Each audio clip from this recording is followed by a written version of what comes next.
সিজারে বাচ্চা হলে নাকি সন্তান পালনের পূর্ণ সওয়াব পাওয়া যায় না, জান্নাত পাওয়া যায় না, এই কথা কতটুকু সত্য? ফরজ গোসল সঠিক নিয়ম বলবেন ঠিক, চুল কেটে গোসল না করে নামাজ পড়া যাবে কি? জুমার দিন মসজিদে খুতবা পড়ার সময় মহিলারা বাসায় নামাজ পড়তে পারবে কি? আমি একজনের কাছ থেকে 2 লক্ষ টাকা ধার এনেছি, দেওয়ার সময় আমি কি তাকে খুশি হয়ে কিছু বাড়িয়ে দিতে পারি? তাকে শুধু হবে? ব্যাংক লোন নিয়ে সেই টাকা বিদেশ গেলে ইনকাম কি হালাল হবে? স্কুলে থাকতে মুড়িওয়ালা মামা বেশি টাকা দিয়েছিল আর সেটা নিয়েও ছিলাম, এখন কি করতে পারি? বিয়ের সময় পাগড়ি শেরওয়ানি পরার বিধান কি? নিজের ছোট বাচ্চাদের মারধর করলে কি গুনাহ হবে? 8 বছরের বাচ্চা সালাত আদায় না করলে কি মা বাবার গুনাহ হবে? ঘরে বা অফিসে জামাতে নামাজ আদায় করার সময় কি আজান দেয়া লাগবে? আর দেরি না করে চলুন আপনাদের জিজ্ঞাসার জবাবের আলোকিত ভবনে আমরা প্রবেশ করি। তানিয়া সুলতান লিখেছেন, আমাদের সমাজে প্রচলিত আছে শুক্রবার জুমার সালাতের আগে কোরআন তেলাওয়াত করতে পারে না, ব্যাপারে আপনার মতামত কি? সম্পূর্ণ ভিত্তিহীন কথা। জুমার সালাতের আগে তো আরো বেশি করে তেলাওয়াত করতে হবে, বিশেষ করে সূরা কাফ তেলাওয়াত করতে হবে। বিধায় জুমার সালাতের আগে কেউ চাইলে তেলাওয়াত করতে পারেন, কোন নিষেধাজ্ঞা নেই। রাফি খান লিখেছেন, ব্যাংক লোন নিয়ে সেই টাকা বিদেশ গেলে ইনকাম কি হালাল হবে? আপনি বিদেশ গিয়েছেন ব্যাংক লোন নিয়ে, কাজটা হারাম করেছেন। যদি ব্যাংক লোনটা সুদি লোন হয়ে থাকে, কাজটা হারাম করেছেন, যার কারণে আল্লাহর কাছে ইস্তিগফার তওবা করবেন। কিন্তু সেখানে যাওয়ার পর আপনি বৈধ খাতে শ্রম দিয়ে পারিশ্রমিক নিয়েছেন, এভাবে উপার্জন করেছেন, আপনার সেই উপার্জনটা হারাম হয়ে যাবে না সবগুলো, সেটা জায়েজ হবে। এমডি আলামিন হোসেন লিখেছেন, ফরজ গোসল সঠিক নিয়ম বলবেন ঠিক। ফরজ গোসলের সঠিক নিয়ম হলো শরীর বা কাপড়ের কোথাও নাপাক থাকলে সেই জায়গাটা আগে ধুয়ে ফেলতে হবে। এরপরে আপনি কুলি হাত ধোবেন কবজি পর্যন্ত 3 বার, এরপরে কুলি করবেন গড়গড়া করে, এরপরে নাকে পানি দিবেন ভালো করে, তারপরে মুখ ধোবেন, হাত ধোবেন, এরপরে পুরো শরীরে পানি ঢেলে গোসল করবেন। আসার সময় 2 পাও ধুয়ে বের হয়ে চলে আসবেন। এটাই ফরজ গোসলের সুন্নাহসম্মত পদ্ধতি। এরপরে আয়ান ইসলাম আপনি লিখেছেন, আমি একজনের কাছ থেকে 2 লক্ষ টাকা ধার এনেছি, দেওয়ার সময় আমি কি তাকে খুশি হয়ে কিছু বাড়িয়ে দিতে পারি? তাকে শুধু হবে না, এটা শুধু হবে না, বরং একটা হাদিস দ্বারা এটাকে অনুমোদন করা হয়েছে। একটা হাদিসে নবী করিম সাল্লাল্লাহু আলাইহি ওয়াসাল্লাম এর জন্য নির্দেশনাও দিয়েছেন, কারদে হাসানা, কেউ আপনাকে দিয়েছেন লোন, আপনি পরিশোধ করার সময় আপনার নিজে থেকে কিছু বাড়িয়ে তাকে দিলেন, এটা জায়েজ আছে। তিনি এটার জন্য কোনো আশা করলেন না, অর্থাৎ তিনি পাবেন কি পাবেন না গুনাহ করে তার হয়তো মাথায়ও নেই, তিনি জাস্ট মূলটা পাবেন সে আশাই তার আছে। আপনিও দিবেন আগে থেকে এরকম কোনো চুক্তি তার সাথে করেননি, জাস্ট দেওয়ার সময় আপনি একটু বাড়িয়ে দিলেন, এটা কিন্তু সুদের অন্তর্ভুক্ত হবে না, এটা জায়েজ হবে ইনশাআল্লাহ বিইذনিল্লাহ।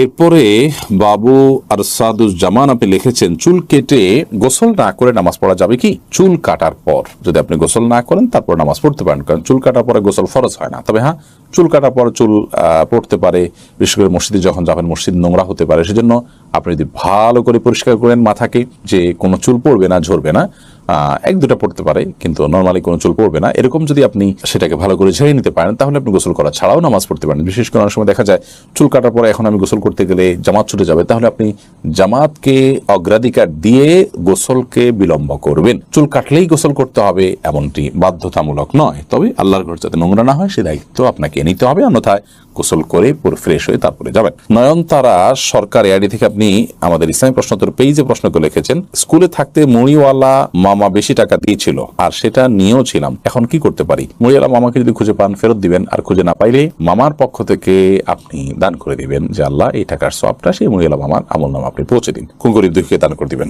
ফাতিহুল আল আমিন আপনি লিখেছেন, ঘরে বা অফিসে জামাতে নামাজ আদায় করার সময় কি আজান দেয়া লাগবে? যদি আপনি পৃথক কোনো জায়গায় জামাতের অ্যারেঞ্জ করেন এবং সেখানে আপনি জামাত নিয়মিত জামাত করেন, বা আপনার সেটা মূল কোথাও জামাত হয়েছে তার থেকে অনেক দূরে, তাহলে সেক্ষেত্রে আপনি আজান দিবেন। আর যদি এমন হয় যে আপনি হঠাৎ করে এখন জামাতে শামিল হতে হচ্ছে, তাহলে আপনি একামত দিয়ে সেখানে জামাত করে ফেলবেন। এরপর আফিয়া ইবনাত আনিসা আপনি লিখেছেন, 8 বছরের বাচ্চা সালাত আদায় না করলে কি মা বাবার গুনাহ হবে? না, এর কারণে মা বাবার গুনাহ হবে না, কারণ 7 বছরের সালাতের নির্দেশ করতে বলা হয়েছে, 10 বছরে সালাত না পড়লে শাসন করতে বলা হয়েছে। প্রাপ্তবয়স্ক হওয়ার সময় থেকে তার জন্য সালাত পড়াটা মূলত আবশ্যক।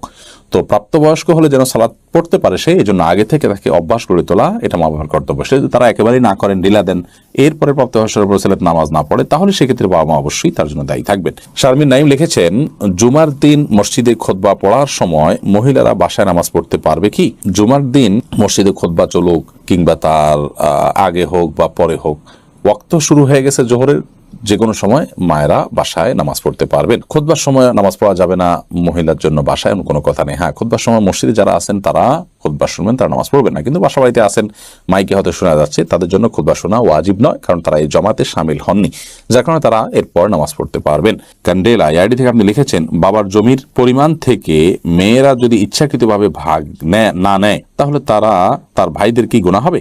মেয়েরা যদি ইচ্ছাকৃতভাবে না নেয়, তাদের থাকার কারণে তারা ভাইদের জন্য ছাড় দিয়ে দিছে, সন্তুষ্ট চিত্তে সম্পূর্ণ কোনো পরিবেশের দ্বারা প্রভাবিত হয়ে না, তাহলে সেক্ষেত্রে সেটা জায়েজ আছে, কোনো অসুবিধা নেই, বাইরের গুনাহ হবে না। মিম অ্যাড দেখে আপনি লিখেছেন, নিজের ছোট বাচ্চাদের মারধর করলে কি গুনাহ হবে? মারধরটা যদি হয় একেবারেই অল্প স্বল্প জাস্ট শাসন সুলভ, তাহলে সেখানে অসুবিধা নেই। কিন্তু যদি মারধর হয় সীমা লঙ্ঘন করে শিশুর প্রতি নির্যাতনের লেভেলে চলে যায়, তাহলে সেক্ষেত্রে অবশ্যই গুনাহ হবে। কারণ মা বাবাকে শিশুর মালিক বলে বানিয়ে দেওয়া হয় না যে তারা শিশুর উপর অত্যাচার করতে পারবেন, সে সুযোগ কিন্তু মা বাবারও নাই। অতএব শিশুকে যদি এত বেশি মারা হয় যেটা অত্যাচারের লেভেলে চলে যায়, তাহলে সেটা জায়েজ নয়। শাসনের প্রয়োজনে যতটুকু মারা যায় ততটুকু মারতে হবে। শিশুদের প্রহারের ব্যাপারে আমার একটা ভিডিও আছে, যে দেখে নিতে পারেন। সেখানে রাসূল আকরাম সাল্লাল্লাহু আলাইহি ওয়াসাল্লামের হাদিসের আলোকে কয়েকটা মূলনীতি বলা আছে। তোমার থেকে একটা মূলনীতি হলো, সাধারণত শাস্তি স্বরূপ শুধু শিশু নয়, এটা অন্য যে কারোর জন্য প্রযোজ্য, শরীয়তে যে হদ বা বিভিন্ন পাপের যে দণ্ড রাখা হয়েছে, সর্বনিম্ন 10 বেত্রাঘাত, এই দণ্ড যেন ক্রস না করে। তাহলে আল্লাহর দণ্ডের উপরে আপনার শাসন যেন ক্রস না করে। 2, 4, 5টা বাড়ি দিলেন, সেটা আবার ওই যে আপনার শরীয়তে যে বেত্রাঘাত করতে বলা হয়েছে সেই মাপের যেন না হয়। আর শিশুদের ক্ষেত্রেও তাদের তাদের সহ্য ক্ষমতা নিশ্চয়ই অনেক কম, বিধায় সেই দিকটা বিবেচনা করে তাদের শরীরে আঘাত পড়ে, তারা ব্যথা পায় এবং কষ্ট পায়, অসুস্থ হয়ে পড়ে। অনেক মা বাপ এরকম জুলুম করেন, সেরকম মারধর করা অবশ্যই গুনাহের কথার জন্য তার কাছে জবাবদিহি করতে হবে। এমডি ইয়াসিন সাজিদ লিখেছেন, মসজিদে ঢোকার পরে যে 2 রাকাত সুন্নত নামাজ আদায় করতে হয় সেটা কিভাবে নিয়ত করব? আপনি মসজিদে ঢোকার সালাত আদায় করতেছেন, তাহিয়াতুল মসজিদ পড়তেছেন, এই নিয়ত করে আল্লাহু আকবার বলে হাত বেঁধে ফেলবেন, বাস সেটাই যথেষ্ট হয়ে যাবে।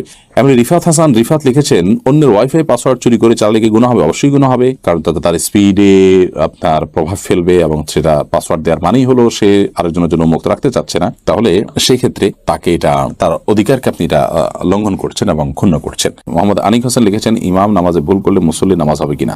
ভুল যদি এরকম হয় যার ফলে নামাজ নষ্ট হয়ে যাবে, তাহলে মুসল্লির নামাজ নষ্ট হয়ে যাবে।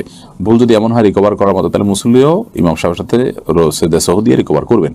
আর যদি ভুলটা মানে ওই লেভেলের না হয়, যা সুন্নতের এদিক সেদিক হয়, তাহলে সেক্ষেত্রে নামাজ তো হয়ে যাবে, কোনো অসুবিধা নেই। রবিউল ইসলাম মিয়াজি আপনি লিখেছেন, বিয়ের সময় পাগড়ি শেরওয়ানি পরার বিধান কি? এটা মুবাহ বা জায়েজ। বিয়ের সময় পাগড়ি বা শেরওয়ানি পড়তে হন কোনো কথা নেই। বিয়ের সময় কিছুটা আনন্দ করা, কিছুটা আনন্দ প্রকাশ করা এবং সামাজিক যে সমস্ত কালচারগুলো বিভিন্ন সমাজে আছে, সেগুলোর কোনোটার সাথে যদি শরীয়তের মৌলিক কোনো নির্দেশনার সংঘর্ষ না হয়, কোনো নির্দেশনা লঙ্ঘন না হয়, তাহলে সেগুলো করাতে কোনো অসুবিধা নেই। অতএব শেরওয়ানি পরলেন বা আপনি অন্য কোনো কুর্তা পরলেন বিয়ের জন্য স্পেশাল, সেগুলো শরীয়তের কোনো বিধানকে যদি লঙ্ঘন না করে, যেমন সেটা যদি পুরুষদেরটাতে রেশমের না হয় বা স্বর্ণ খচিত না হয়, কোনো অসুবিধা নেই ইনশাআল্লাহ বিদিনিল্লাহ। কিন্তু এটা করা যে সুন্নাহ, ব্যাপারটা সেরকম নয়। পপি ইসলাম আপনি লিখেছেন, সিজারে বাচ্চা হলে নাকি সন্তান পালনের পূর্ণ সওয়াব পাওয়া যায় না, জান্নাত পাওয়া যায় না, এই কথা কতটুকু সত্য? না, এরকম কোনো কথা হাদিসে বলা হয় না যে সিজার হলে হবে না, অন্যটা হলে হবে, এরকম কোনো পার্থক্য হাদিসে করেনি। আমরা কিভাবে সেটা করব? রাজ আহমেদ আপনি লিখেছেন, ইদানিং ফেসবুক ইউটিউবে দেখতে পাওয়া যায় অনেক হুজুর জিন জবাই করে, এগুলো কতটা সুন্নাহ সম্মত? না, জিনকে জবাই করার কোনো সুযোগ নেই। মানুষ হত্যা করা যেরকম গুনাহ, অন্য কোনো প্রাণীকেও হত্যা করা এটা অপরাধ এবং গুনাহ। অতএব আপনার জিন আপনাকে বিরক্ত করছে, আপনার ডিস্টার্ব করছে, আপনাকে প্যারা দিচ্ছে, সেজন্য আপনি জিন ধরে আটকে ফেলবেন, মেরে ফেলবেন। রুকিয়া বা এই যে ঝাড়ফুঁক আছে, সেই ঝাড়ফুঁকের সুন্নাহ সম্মত পদ্ধতি বা শরীয়ত সম্মত পদ্ধতি এটি নয়। ইউটিউব চ্যানেল সাবস্ক্রাইব এবং ফলো করতে ভুলবেন না।